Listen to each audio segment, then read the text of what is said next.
Hello students, material science की हमारी class चल रही है और आज हम अयस्क के बारे में जानेंगे। विभिन्न धातु के जो अयस्क होते हैं उनके बारे में पढ़ेंगे। तो आइए देखते हैं कि अयस्क क्या होते हैं।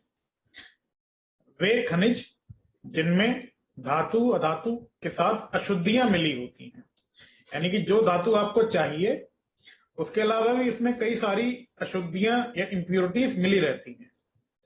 जैसे कि एक उदाहरण हो गया आयरन ओर। फिर एल्यूमिनियम के विभिन्न अयस्क होते हैं, उसमें एल्यूमिनियम के साथ कई सारी अशुद्धियां मिली रहती हैं। तांबा के अयस्क होते हैं। ऐसी बहुत सारी धातुएं होती हैं जो अयस्क के रूप में हमको प्राप्त होती हैं। उनमें जो मुख्य धातु है उसके साथ कई सारी अशुद्धियां मिली रहती हैं, तो उनको ही हम अयस्क या ओर्स कहते हैं। तो आइए देखते हैं आयरन ओर या लौह अयस्क क्या होता है, उसके बारे में हम जानेंगे। लौह अयस्क एक खनिज पदार्थ है जो खानों से प्राप्त किया जाता है। यह शुद्ध रूप में नहीं होता है, इसमें अन्य कई अशुद्धियां मिली होती हैं। और लौह अयस्क अशुद्ध लोहा होता है, इसे शुद्ध करके लोहा इससे प्राप्त किया जाता है। और स्टूडेंट्स, जो यह विधि होती है कि अयस्क से हम शुद्ध धातु का निष्कर्षण या अयस्क से शुद्ध धातु प्राप्त करें, उसको धात्विकी कहा जाता है। उस विधि को धात्विकी कहते हैं या मेटलर्जी कहते हैं। आइए अब देखते हैं कि लौह अयस्क कितने प्रकार के हैं। मुख्य जो लौह अयस्क हैं वो निम्न प्रकार के होते हैं। पहला मैग्नेटाइट।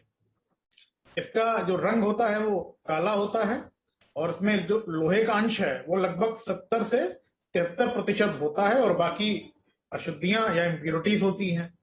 और इसका जो रासायनिक सूत्र है वो Fe2O4 है और यह भारत, कनाडा, अमेरिका आदि में पाया जाता है। दूसरा लौह अयस्क है हेमाटाइट और ये लाल रंग का होता है और इसमें लोहे का अंश लगभग 60 से 70% तक होता है, बाकी अशुद्धियां होती हैं। उसका रासायनिक सूत्र Fe2O3 है और भारत में इसी किस्म का जो लोहा है वो अधिक मात्रा में पाया जाता है, यानी कि यही लोह अयस्क भारत में अधिक पाया जाता है।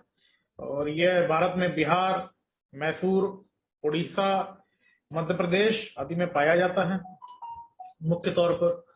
तीसरा है लिमोनाइट और इसका रंग पीला होता है और उसमें लोहे का अंश लगभग 40 से 60% तक होता है। और इसमें इसका ये रासायनिक सूत्र है, ये इंपॉर्टेंट नहीं है। रासायनिक सूत्र बेसिकली इन्हीं दो के इंपॉर्टेंट हैं, आप याद कर लेना, मैग्नेटाइट और हेमाटाइट के। और इसमें लगभग 14.5% पानी भी मिला होता है लिमोनाइट में। चौथा लौह अयस्क है सिटेराइट और यह भूरे रंग का होता है और उसमें लगभग 40% तक लोहे का अंश होता है, यानी कि सबसे कम लोहा इसी में होता है। सिटेराइट में अशुद्धियां इसमें ज्यादा होती हैं और इसका जो रासायनिक सूत्र है वो है Fe2CO3। आइए अब देखते हैं कि जो विभिन्न लौह अयस्क हैं इनसे हम लोहे का उत्पादन कैसे करते हैं, यानी कि प्रोडक्शन ऑफ आयरन इन लौह अयस्कों से, आयरन ओर से कैसे होता है। लौह अयस्क से लोहा पृथक करने की क्रिया में अयस्क के साथ कोक और चूना पत्थर यानी कि लाइमस्टोन मिलाकर इसे धमन भट्टी या ब्लास्ट फर्नेस में पिघलाया जाता है। और ये जो लाइमस्टोन है, कोक है, इनको बोलते हैं शोधक पदार्थ या रिफाइनिंग मटेरियल्स। पहला शोधक पदार्थ है चूना पत्थर या लाइमस्टोन। यह लौह अयस्क के साथ मिलाकर उसकी अशुद्धियों को स्लैग के रूप में अलग करता है और इस क्रिया में यह फ्लस्क का कार्य करता है। दूसरा शोधक पदार्थ कोक है और यह दमन भट्टी का दहन पदार्थ या कंबक्शन मटेरियल होता है और यह लौह अयस्क के साथ मिलकर उनके अपचयन या रिडक्शन के लिए कार्बन की आवश्यक मात्रा प्रदान करता है। तो अब जो विभिन्न लौह उत्पाद हमको प्राप्त होते हैं, प्रोडक्शन ऑफ आयरन जो हम करते हैं आयरन ओर से, तो विभिन्न हमको जो लौह उत्पाद प्राप्त होते हैं वो निम्न प्रकार के हैं। पहला कच्चा लोहा या पिग आयरन, दूसरा ढलवा लोहा या कास्ट आयरन, तीसरा पिटवा लोहा या रॉट आयरन, और चौथा है इस्पात या स्टील। तो आइए देखते हैं कि ये विभिन्न जो आयरन के प्रोडक्ट्स हैं इनका हम उत्पादन कैसे करते हैं। देखिए हम क्या करते हैं कि लाइमस्टोन, कोक और आयरन ओर, कोई जो भी आयरन ओर अवेलेबल है हम इन तीनों का चूरा बना लेते हैं और उसको धमन भट्टी या ब्लास्ट फर्नेस में डाल देते हैं। और जो धमन भट्टी होती है उसमें जो जो नीचे की ओर हम जाते हैं तापमान बढ़ता जाता है, बहुत अधिक तापमान होता है, लगभग 1500-2000 डिग्री सेंटीग्रेड के आसपास तापमान होता है। और जो गैस अशुद्धियां जैसे कार्बन डाइऑक्साइड है वो ऊपर से निकल जाती हैं गर्म होकर, और कुछ अशुद्धियां चूने से क्रिया करके स्लैग के रूप में निकल जाती हैं, और कुछ को नीचे अलग कर लिया जाता है। और नीचे आग भड़काने के लिए ऑक्सीजन की निरंतर सप्लाई दी जाती है कि आग जो है भड़कती रहे, बुझे ना, और जो उचित तापमान चाहिए फर्नेस को, ब्लास्ट फर्नेस को, मिलता रहे। और प्रत्येक 4 से 5 घंटों के पश्चात जो पिघला लोहा होता है उसको निकास छिद्र से बाहर निकाला जाता है और धमन भट्टी से प्राप्त कच्चे लोहे को पिघली अवस्था में ढलाई करके पिग आयरन तैयार किया जाता है या कच्चा लोहा तैयार किया जाता है। यह प्रक्रिया है जिससे हम कच्चा लोहा प्राप्त करते हैं। और इस कच्चे लोहे में या पिग आयरन में 3 से 4% कार्बन होता है, और इसमें अन्य अशुद्धियां भी होती हैं जैसे सल्फर, फास्फोरस, सिलिका, और इसमें लोहा 92 से 95% होता है। और इसका उपयोग जो ये कच्चा लोहा या पिग आयरन हमको प्राप्त हो रहा है, इसका उपयोग हम कहां कहां करते हैं। पिग आयरन का उपयोग ढलवा लोहा यानी कि कास्ट आयरन, पिटवा लोहा यानी कि रॉट आयरन तथा इस्पात के उत्पादन में किया जाता है। और यह भंगुर या ब्रिटल तथा कमजोर होता है तथा इस हल्के आघात से टूट जाता है। अभी हमने जो पहला लोहा उत्पाद था कच्चा लोहा या पिग आयरन, उसके बारे में पढ़ा था। अब देखते हैं कि जो दूसरा लोहा उत्पाद है ढलवा लोहा या कास्ट आयरन, वो क्या होता है। इसका उत्पादन क्यूपोला फर्नेस या क्यूपोला भट्टी में किया जाता है, और इस भट्टी में कच्चा लोहा प्लस चूना पत्थर प्लस कोक का चूरा डालकर ढलवा लोहा प्राप्त किया जाता है। देखिए जो पिग आयरन था उसमें यहाँ कच्चे लोहे की जगह हम जो लौह अयस्क प्राप्त होता था हमको, उसका हम चूना पत्थर और कोक के साथ चूरा बनाते थे। लेकिन ढलवा लोहा हम कैसे प्राप्त करते हैं, क्यूपोला फर्नेस में जो कच्चा लोहा हम ब्लास्ट फर्नेस से प्राप्त करते हैं उसके साथ चूना पत्थर और कोक का चूरा बनाते हैं, और उसको हम क्यूपोला फर्नेस में डालकर ढलवा लोहा प्राप्त करते हैं। इसमें 2 से 4% कार्बन होता है।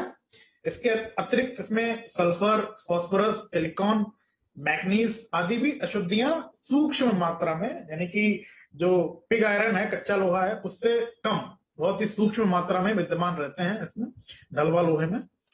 और यह कठोर होता है तथा सरलता से गलाया जा सकता है, और यह भंगुर होता है, कठोर है इसलिए भंगुर है, आसानी से टूट जाता है, और इसलिए झटकों तथा आघात के प्रति इसकी प्रतिरोधक क्षमता कम है। इसका उपयोग हम मशीनों के आधार बनाने में करते हैं। जो मशीन है उनका आधार तैयार करने में इनका उपयोग किया जाता है ढलवा लोहे का। और जो कास्ट आयरन के पाइप होते हैं उसमें भी इनका उपयोग किया जाता है, कास्ट आयरन यानी कि ढलवा लोहे का। और सभी प्रकार की ढलाइयों के निर्माण में भी इसका उपयोग किया जाता है। अब तीसरा प्रकार का जो लोहा उत्पाद है पिटवा लोहा या रॉट आयरन, उसके बारे में जानते हैं। यह सबसे शुद्ध लोहा होता है। इसमें 0.15% कार्बन होता है, यानी कि सबसे कम कार्बन पिटवा लोहे में होता है। ठीक है, जिस लोहे में कार्बन की मात्रा जितनी कम होगी वो उतना ही शुद्ध होता चला जाएगा। और लोहे का जो अंश है या लोहे की मात्रा उसमें उतनी ही बढ़ती चली जाएगी। इसका उत्पादन कैसे करते हैं? इसका उत्पादन पुडलिंग विधि द्वारा कच्चे लोहे से किया जाता है, या कच्चा लोहा जो हमको ब्लास्ट फर्नेस से प्राप्त होता है, उसकी सहायता से पुडलिंग विधि द्वारा इसका उत्पादन किया जाता है। और इसमें लगभग 99% शुद्ध लोहा होता है। रॉट आयरन में 99% शुद्ध लोहा होता है और यह बहुत मुलायम होता है, जिसे हाथ से मोड़ा जा सकता है। और यह मैलिएबल तथा डक्टाइल यानी कि तन्य होता है, और इन गुणों के कारण इसे रोल करके चादरों में तथा खींचकर तारों में बदला जा सकता है। और उसकी आघात सहने की शक्ति अधिक होती है, क्योंकि कठोर नहीं है, मुलायम है, इसलिए ये आघात देने पर फूटता नहीं है और आसानी से मुड़ जाता है या खिंच जाता है। इसे बिना टूटे मोड़ा जा सकता है। हमारा आखिरी जो लौह उत्पाद है वो है इस्पात या स्टील। और इस्पात एक महत्वपूर्ण लौह धातु है और इसके मुख्य तत्व लोहा, कार्बन, मैग्नीज और सिलिकॉन होते हैं। और इसका उत्पादन हम पिग आयरन द्वारा इसका उत्पादन किया जाता है। पिग आयरन में हम विभिन्न प्रकार के अलॉय मिलाते हैं और उससे इसका उत्पादन किया जाता है। कुछ विशेष परिस्थितियों में पिटवा लोहा भी प्रयोग किया जाता है इसके उत्पादन में। आइए जो इस्पात है उसके कुछ प्रॉपर्टीज या गुणधर्म देखते हैं। कार्बन की कम मात्रा से यह तन्य होता है, और परंतु कार्बन की मात्रा अगर बढ़ जाती है तो तन्यता घट जाती है। सभी प्रकार के इस्पात मैलिएबल होते हैं, यानी कि इस्पात डक्टाइल और मैलिएबल यानी कि तन्य और आघात वर्धनीय दोनों होते हैं। और इस्पात में उच्च प्रत्यास्थता यानी कि इलास्टिसिटी के गुण होते हैं। देखिए, इलास्टिसिटी मैंने आपको फर्स्ट ईयर में पढ़ाया था कि अगर जैसे कोई पदार्थ है उस पर कोई बल लगाया जाए या तो उस पर उसको दबाया जाए या खींचा जाए, तो अगर वह अपनी पुरानी अवस्था में पुनः वापस आ जाए तो उसमें उतनी ही अच्छी इलास्टिसिटी का गुण होता है। जैसे एक रबड़ है, उसको आप खींचेंगे तो खींचने पर क्या होगा कि उसकी हो सकता है कि वह उसकी लंबाई थोड़ी सी बढ़ जाए और वह अपना पुनः पुरानी जो उसकी अवस्था थी या लंबाई थी उसमें वापस ना आ जाए, उसकी लंबाई बढ़ जाए। तो रबड़ में इलास्टिसिटी या प्रत्यास्थता का गुण कम होगा। लेकिन इस्पात में क्या होता है कि इसमें आप इसको अगर खींचोगे या दबाओगे तो बल, जैसे ही आप बल हटाओगे तो यह पुनः अपने पहले वाली अवस्था में आ जाता है। तो इसी को हम इलास्टिसिटी कहते हैं। और इसमें इस्पात में जो उच्च प्रत्यास्थता के गुण हमको प्राप्त होते हैं। इस्पात भंगुर नहीं होता है, यानी कि आसानी से टूटता नहीं है चोट देने पर। यह कठोर और घर्षण रोधी होता है, यानी कि फ्रिक्शन इसमें कम लगता है। और बाकी जो उसके यहाँ ये एक इम्पोर्टेंट इसका गुण है कि इस्पात में उच्च तनन सामर्थ्य यानी कि टेंसाइल स्ट्रेंथ और संपीड़न सामर्थ्य यानी कि कंप्रेसिव स्ट्रेंथ होती है। यानी कि टेंसाइल और कंप्रेसिव स्ट्रेंथ स्टील की या इस्पात की अच्छी होती है। अब देखते हैं कि कौन कौन से हम अलॉइंग एलिमेंट्स आयरन में मिलाकर स्टील प्राप्त करते हैं। पहला है निकल। यह स्टील में सामर्थ्य बढ़ाता है, यानी कि स्टील की स्ट्रेंथ बढ़ाता है। क्रोमियम, यह स्टील को जंग लगने से बचाता है और इसमें घिसाव रोधी गुण प्रदान करता है। कोबाल्ट, यह स्टील में अन्य धातुओं को काटने की क्षमता बढ़ाता है। टंगस्टन, यह स्टील की कठोरता बढ़ाता है। मैग्नीज इंपॉर्टेंट है, यह स्टील में आघात सहने की क्षमता और घिसाव रोधकता का गुण पैदा करता है। और सिलिकॉन, यह इस्पात को घिसाव रोधी बनाता है। तो यह विभिन्न अलॉइंग एलिमेंट्स या अलॉइंग तत्व हैं जो हम आयरन में मिलाकर स्टील को बनाने में उपयोग करते हैं। और सबसे इंपॉर्टेंट इसमें आप निकल, क्रोमियम, मैग्नीज, टंगस्टन, कोबाल्ट, इनको आप नोट कर लीजिएगा या इनको आप याद कर लीजिएगा। तो हमारा जो पहला धातु था लौह या आयरन, तो वो हमने पूरा उसको देख लिया है। अब अन्य एक दो और धातुएं देखते हैं कि उनके कौन कौन से अयस्क हैं और उनका प्रयोग या उनकी प्रॉपर्टीज क्या हैं जो इंपॉर्टेंट है। उसमें पहला है एल्यूमिनियम। तो ये एक अलौह धातु है, यानी कि इसमें लोहे का अंश नहीं पाया जाता है। एल्यूमिनियम की प्राप्ति उसके अयस्क से की जाती है और इसका प्रमुख अयस्क बॉक्साइट है, इंपॉर्टेंट है, जो एल्यूमिनियम ऑक्साइड के रूप में प्राप्त होता है। तो एल्यूमिनियम का जो अयस्क है या ओर है वो बॉक्साइट है, जो एल्यूमिनियम ऑक्साइड के रूप में प्राप्त होता है। और एल्यूमिनियम के कुछ प्रॉपर्टीज देखते हैं कि एल्यूमिनियम चांदी सी चमक तथा नीली झलक लिए सफेद धातु है और इसकी सतह पर शीघ्र ही ऑक्साइड की पतली तह जम जाती है, जो इसकी चमक को हल्का कर देती है। इसके अन्य प्रॉपर्टीज भी देखते हैं। एल्यूमिनियम सामान्यतः 98 से 99% शुद्ध होता है और शेष मात्रा में तांबा, सिलिकॉन या लोहे की नगण्य मात्रा होती है। और सामान्य ताप पर हवा का प्रभाव एल्यूमिनियम पर नहीं होता है और एल्यूमिनियम पर शुद्ध पानी का भी कोई प्रभाव नहीं होता है, परंतु समुद्री पानी या अशुद्ध पानी से संरक्षण या कोरोजन हो सकता है। एल्यूमिनियम डक्टाइल और मैलेबल होता है और इसे तारों के रूप में खींचा जा सकता है तथा पतली चादरों के रूप में रोल किया जा सकता है, इंपॉर्टेंट है। इसकी तनन सामर्थ्य यानी कि टेंसाइल स्ट्रेंथ अधिक है। यह विद्युत तथा ऊष्मा का अच्छा चालक है। और आइए अब देखते हैं कि इसके कुछ उपयोग क्या हैं। एल्यूमिनियम को परिवहन उद्योग में इसके हल्केपन के कारण उपयोग ट्रक, ट्रेन, बस, कार, जहाज, हवाई जहाज आदि के निर्माण में होता है।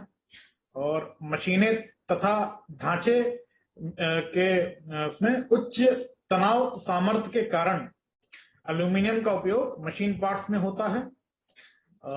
एल्यूमिनियम की प्रतिरोधकता के कारण इसका उपयोग रूफिंग या आवरण आदि में तथा दरवाजा, खिड़की आदि के निर्माण में होता है। और धातु कर्म उद्योग में इस्पात के उत्पादन में एल्यूमिनियम का उपयोग एक अपचयन पदार्थ के रूप में किया जाता है। ठीक है, ये इस्पात के उत्पादन में एल्यूमिनियम का उपयोग जो है एक रिड्यूसिंग एजेंट या अपचयन पदार्थ के रूप में किया जाता है इस्पात के उत्पादन में। और विद्युत में एल्यूमिनियम का बहुत उपयोग है। एल्यूमिनियम का उपयोग विद्युत केबल के निर्माण में होता है। फैक्ट्रियों के आसपास विद्युत वितरण के लिए एल्यूमिनियम के बस बारों का उपयोग किया जाता है।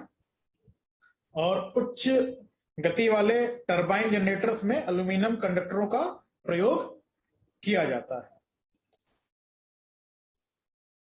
अगली हमारी जो धातु है वो है तांबा या कॉपर। तो इसके जो अयस्क हैं वो है ऑक्साइड, सल्फाइड तथा कार्बोनेट। तांबे के अयस्क सामान्यतः इसके ऑक्साइड, ठीक है, यानी कि कॉपर के ऑक्साइड, सल्फाइड और कार्बोनेट होते हैं। और मुख्य अयस्क के ऑक्साइड के रूप में क्यूपराइट या लाल तांबा इसको कहते हैं। और सल्फाइड के रूप में कॉपर ग्लांस और पायरेट्स ऑफ कॉपर। और कार्बोनेट के रूप में मेलामाइट और एजोराइट। इसके अतिरिक्त कॉपर की कम मात्रा कॉपर सिलिकेट, आर्सेनेट व फॉस्फेट में भी मिलती है। ठीक है, तो ये इसके कुछ और हैं। तो इसके और सामान्यतः कॉपर के ऑक्साइड, सल्फाइड और कार्बोनेट होते हैं। ऑक्साइड में ये क्यूपराइट और सल्फाइड में copper glance, pyrites of copper और कार्बोनेट के रूप में मेलामाइट और एजोराइट। और इसके कुछ गुणधर्म या प्रॉपर्टीज। तांबा लाल भूरे रंग की नर्म धातु है। यह ऊष्मा और विद्युत का सुचालक है और मौसम का इस पर कोई प्रभाव नहीं पड़ता है। सामान्यतः यह टेंसाइल तथा मेलेबल होता है और इसे तारों के रूप में खींचा जा सकता है और शीट के रूप में रोल किया जा सकता है। यह ऊष्मा और विद्युत के सुचालक है। यह संचारण रोधी है, यानी कि कोरोजन भी नहीं होता है और उच्च तनाव व संपीड़न सामर्थ्य वाला होता है। इसके उपयोग आइए देखते हैं कहां कहां करते हैं इसका उपयोग। विद्युत उपयोग या इंसुलेटेड तार वाइंडिंग, यानी कि तारें, नंगी तारें तथा अन्य विद्युत सामान में इसका उपयोग किया जाता है। और यांत्रिक उपयोग में इसका boiler part, evaporation tanks, pipe आदि में इसका उपयोग किया जाता है। ऑटो पार्ट्स में उपयोग किया जाता है, रेफ्रिजरेटर के पार्ट्स में, ट्यूब में, जहाज निर्माण में, इलेक्ट्रॉनिक उपकरणों के पार्ट्स में इसका बहुत उपयोग है। टेलीफोन व टेलीग्राफ उपकरण में इनका उपयोग किया जाता है। तो बाकी 2-3 जो और धातु हैं, जैसे कि आपका जिंक हो गया, टिन हो गया, सिल्वर हो गया, उनके भी ओर्स और यूजेस और प्रॉपर्टीज आप एक बार देख लेना बुक से। और यहीं पर हमारा ये चैप्टर खत्म होता है। बाकी इसमें एक चीज और जो आपको पढ़नी है, पदार्थ के अंदर ही शायद आपका सेकेंड ईयर में वो दिया गया है, वो पदार्थ के अंदर एक पॉइंट कि चालक क्या होते हैं, कुचालक क्या होते हैं और अर्धचालक क्या होते हैं। तो कई बार आपको बताया जा चुका है इनके बारे में। सुचालक जिनमें फ्री इलेक्ट्रॉन की अधिकता होती है और जिसके कारण इनमें जो विद्युत धारा है उसका प्रवाह आसानी से हो जाता है, या ऊष्मा का प्रवाह आसानी से हो जाता है। और जो धातु होते हैं वो सामान्यतः आपके सुचालक होते हैं। तांबा सबसे अधिक सुचालक धातु है। और इसके बाद जो कुचालक हैं, उनमें कुचालक क्या होते हैं कि उनमें फ्री इलेक्ट्रॉन्स नहीं होते हैं, इस कारण उनमें जो विद्युत धारा या ऊष्मा का प्रवाह नहीं हो पाता है। और सामान्यतः जो अधातु होती हैं वो आपके कुचालक होते हैं। फिर अर्धचालक या सेमीकंडक्टर, ये क्या होते हैं? इनमें चालक और कुचालक दोनों के गुण पाए जाते हैं। सामान्य अवस्था में ये कुचालक होते हैं, लेकिन जब इनमें कुछ अशुद्धियां मिला दी जाती हैं तो यह आंशिक तौर पर आपके सुचालक हो जाते हैं। जैसे कि आपका सिलिकॉन हो गया, जर्मेनियम हो गया, बहुत और भी हैं एक्सेट्रा, देख लेना। तो यहीं पर हमारा जो ये चैप्टर है मटेरियल और मटेरियल साइंस, यानी कि पदार्थ एवं पदार्थ विज्ञान, यह समाप्त होता है। धन्यवाद।